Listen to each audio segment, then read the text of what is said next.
Guys, let's talk about Lamar Odom in this new documentary on Netflix. I know the information is not new. We've seen stuff in the headlines, but there are a few things that I learned that were new to me, and we need to unpack. So the documentary opens just talking about Lamar's upbringing, which is already kind of sad. His dad wasn't around. His dad was on drugs.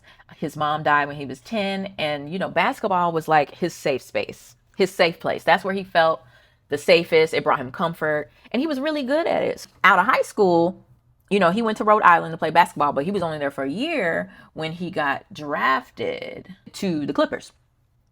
So that started his career, and he's starting to get some a notoriety. People know who he is and stuff like that. But really just didn't hit the fan until he became a Laker. When he went to the Lakers, like that's when stuff took off for him. And that's also when all the drama and all the drugs and stuff entered the chat. So he met Khloe, I think in 2009, and they literally got married 30 days later. 30 days later, okay? And they had this lavish, star-studded Hollywood wedding. And guess what? He didn't invite none of his family, none of his family, none of his family, except his childhood friend. So that lets you know something in the milk ain't clean. Because why wouldn't you invite your family to your wedding? Okay? Because if you was beefing at that wedding, you should have been beefing at that wedding. Okay? And on top of that, Lamar basically admits that he married Khloe as a business move. Like he married her for clout. Now, I don't doubt that he loved her or that he still loves her, but he admitted like this was a business move for him and that he wanted to rise up the ranks. He wanted to be A-lister, and that he said the agreement between them was like, if we gonna do this, I need a piece of the celebrity pie too. So come to find out, the whole Khloe and Lamar reality show was not Khloe's idea. It was Lamar's idea. It wasn't Chris's idea. It was Lamar's idea. He wanted that reality show. And Khloe was saying that, she felt a little bit hesitant about that because she just didn't want it to like diminish like the Keeping Up with Kardashian brand, which is like, I don't know. The reason why y'all had that show in the first place is because of the tape, the sex tape. So I don't know. But she said she didn't want it to negatively impact that. And she also didn't want it to impact Lamar's career because he was becoming so successful. But anyway, they got married, they did the show.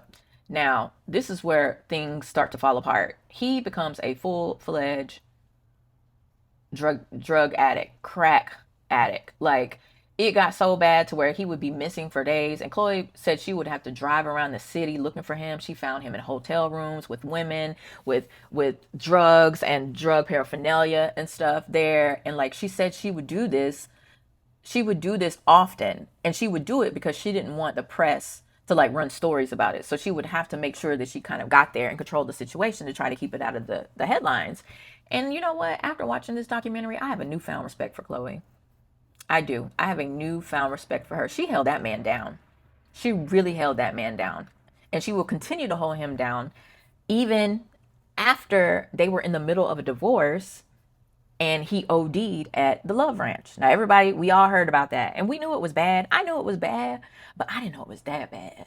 Like, so he ended up like DMing one of the girls that worked at the Love Ranch. Somehow they ended up working something out to where he was like, he was going to come out there for a few days. He just wanted peace and quiet. He just wanted to come, relax, and chill.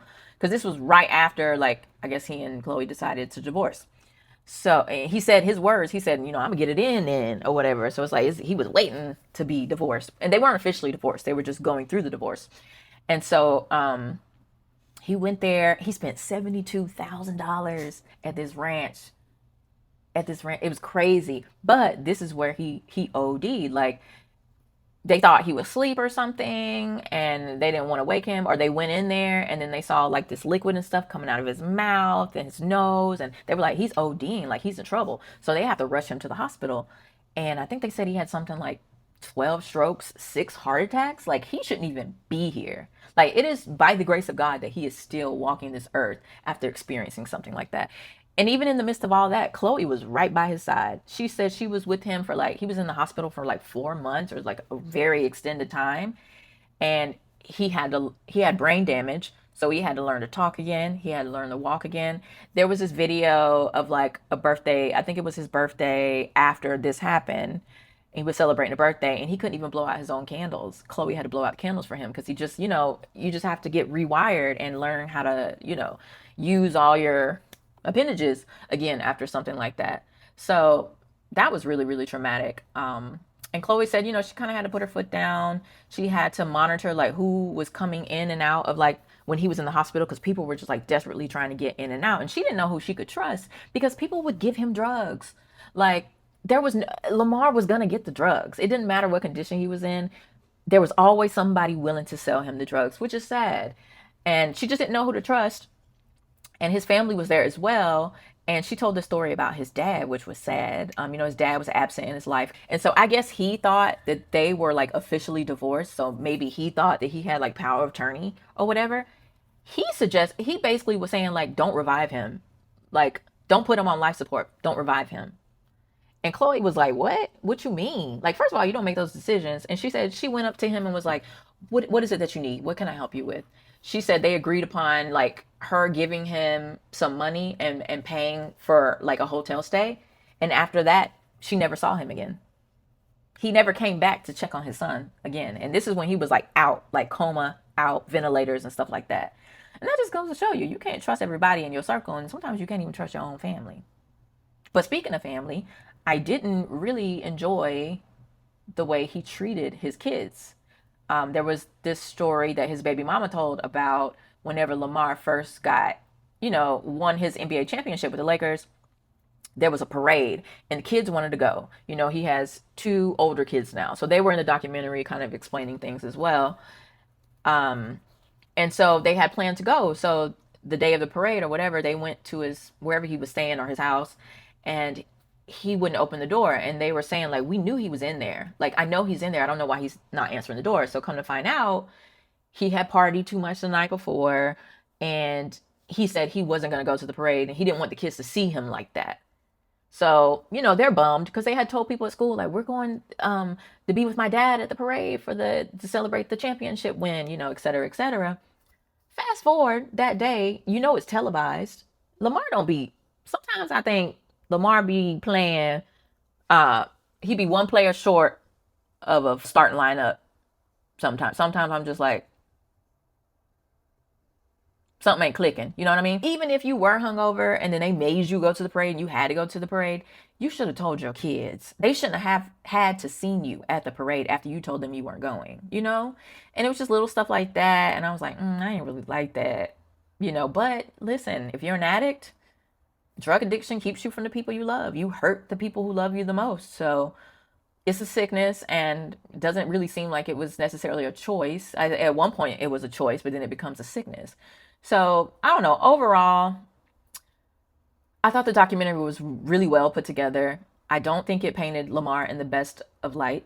It didn't make him look very good. It made me feel sad for him because I feel like he's a tortured soul, that he's sad and he is a very tortured soul, which is why he keeps in the circle, like relapsing or whatever. That made me sad. But overall, I feel like it didn't paint him in the best of light. But hey, when you're a drug addict, the light ain't that good. You're not a great person when you're addicted to drugs. So, I guess that's a given. But, if you guys saw the documentary, let me know what you thought, what your thoughts are on that. And again, kudos to Khloe. Khloe held it down. Khloe held that man down. And I know he misses her. I know he misses her. He has to miss her. Because how many women are going to put up with that and hold you down like that?